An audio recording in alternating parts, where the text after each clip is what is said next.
It was a quiet evening, the kind that crept in, slowly slipping over the house like a shadow, filling every corner with a strange, weighty silence. Outside, the last slivers of sunlight faded behind the hills, casting a burnt orange glow that seemed to cling to the sky as if unwilling to let go. I was in the kitchen, my hands moving mechanically as I stirred a simmering pot on the stove. The hum of the old radio was the only sound, a soft murmur that seemed distant, almost drowned by the quiet tension lurking around me. My son Ethan had just returned home for the weekend, a break from college, from his world, from the life he was building away from me. But as much as I wanted to feel relieved, grateful, even there was an unsettling weight in the air.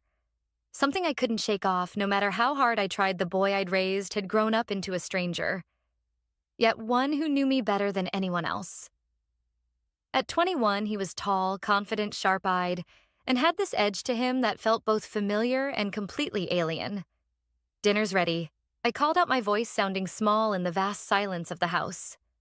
Ethan appeared in the doorway, his frame filling the room as he leaned casually against the doorframe. Arms crossed, studying me with an intensity that stopped me cold. I forced a smile, gesturing to the table, trying to brush off the uneasy feeling tightening in my chest. We sat across from each other, the table between us, suddenly feeling like an inadequate barrier.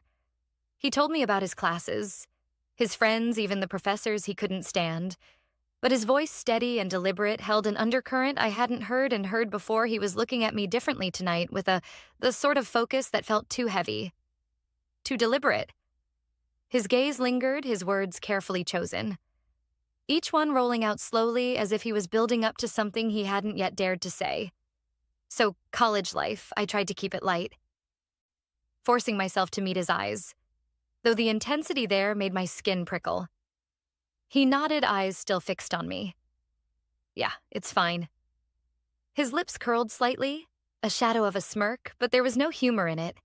"But Mom," he leaned in, resting his arms on the table, his gaze not breaking, his voice lowering to almost a whisper. "There's something I've been meaning to talk to you about." The words hung in the air, dense, pressing. My throat tightened as I swallowed, trying to push down the unsettling twist in my stomach. His tone, it was too intense, too serious, and in the back of my mind, I could feel an instinctual alarm going off, warning me, telling me to look away, to break the spell that I couldn't. My gaze was locked on his, trapped in whatever it was he was building up to go on.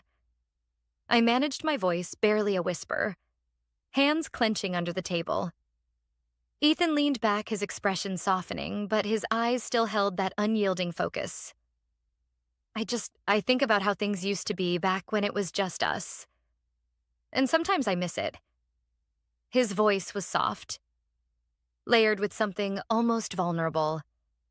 "I missed the way things felt. Simple, comfortable." A chill traced its way down my spine. I knew what he meant. I'd felt it too, that echo of what once was of a time when our lives were intertwined, undivided by distance, by years, by the changes life had forced on us. But the way he said it, the longing in his tone, held a depth that felt wrong. "I miss it too, Ethan," I said, struggling to keep my voice steady. "But life changes, you're building your own path now. It's natural." He looked at me, his gaze softening, but the intensity remained flickering beneath the surface, like a barely contained flame. "Doesn't mean I don't still need you, though," he replied, his voice low, the words lingering in the space between us. There was something in his eyes, something I couldn't quite place. It was a look that lingered too long, a gaze that went beyond the surface, piercing through me in a way that made my heart pound uncomfortably. I swallowed, trying to push down the strange feeling, knotting in my stomach. "I'll always be here for you, Ethan." I managed my voice, sounding thin in the silence, but even as I said it, there was a nagging doubt clawing at me, a doubt I couldn't ignore. Even as I tried to hold on to the normally, to keep the conversation from slipping into something I couldn't control. Ethan's gaze didn't waver, his eyes fixed on mine in a way that felt both comforting and unnervingly intense. I reached for my water glass, feeling my hand tremble just enough for him to notice. "Are you okay, Mom?" His voice was low, soft, but there was something more behind it, an edge that made my heart skip a beat. Of course, I replied quickly, forcing a smile. Just tired, long week, you know? He didn't buy it. His eyes held a quiet scrutiny, studying me as if he could see past every wall I'd built. Every shield I tried to put up. I'd always prided myself on being strong, on not letting anyone see the cracks. But here with Ethan sitting across from me, that strength felt like paper-thin armor barely holding together. Dinner continued in a forced silence, each clink of silverware against the plates sounding louder, sharper when we finally finished. I stood, gathering the dishes, desperate for an excuse to move to break free from his gaze, but Ethan stood up too, reaching out to take the plates from my hands. I got it, he said softly, his fingers grazing mine. The touch lingered, sending a jolt through me that I couldn't ignore. I pulled my hand back, looking away, hoping he hadn't noticed the way my breath caught "thanks, Eth." And I muttered, turning to walk toward the living room, hoping the dim light and quiet comfort of the space would calm my racing heart. He followed me, moving to sit on the couch beside me. The silence settled around us, heavy and thick, wrapping us in a strange tension that neither of you seemed willing to break. We put on a movie, some old favorite we'd watched countless times before, but my focus was elsewhere. My mind racing with thoughts I couldn't control. Couldn't stop, I kept catching glimpses of him from the corner of my eye, noticing the subtle shifts in his expression, the way he seemed so grown, so different from the boy I'd once known. And then, just as I was about to sink into the familiar comfort of the movie, Ethan shifted closer. His knee brushed against mine, and I felt a spark, a flash of something electric, something unsettling that sent a shiver down my spine. I tried to ignore it, to brush it off as nothing but my heart pounded against, my chest refusing to settle. "Mom," he said softly, his voice barely a whisper. I turned to look at him, forcing a calm expression, even as my pulse raced. "Yes," he hesitated, his gaze locking onto mine, intense and unwavering. I don't know how to say this." His hand reached out almost instinctively, his fingers brushing against mine. The touch was gentle, light, but it felt like it held 1,000 unspoken words, 1,000 hidden meanings that neither of us dared to voice. I pulled my hand away, forcing a laugh that sounded hollow even to my own ears. "You're being mysterious." Ethan just spit it out. I tried to keep it light, tried to brush off the strange heaviness of the moment, but his eyes were serious. And there was a look there, something I'd never seen before. He took a breath, glancing down almost as if he was weighing his words carefully. "It's just, I don't know. Mom being away at college, it's like everything changed. I feel like I'm losing something." Like his voice trailed off, his gaze drifting as if he was searching for words he couldn't quite find. Like what I pressed gently, my voice barely above a whisper, though I wasn't sure I wanted to hear the answer like us. His words were soft, filled with a vulnerability that struck me, a raw honesty that caught me off guard. "I miss us. I miss how close we were."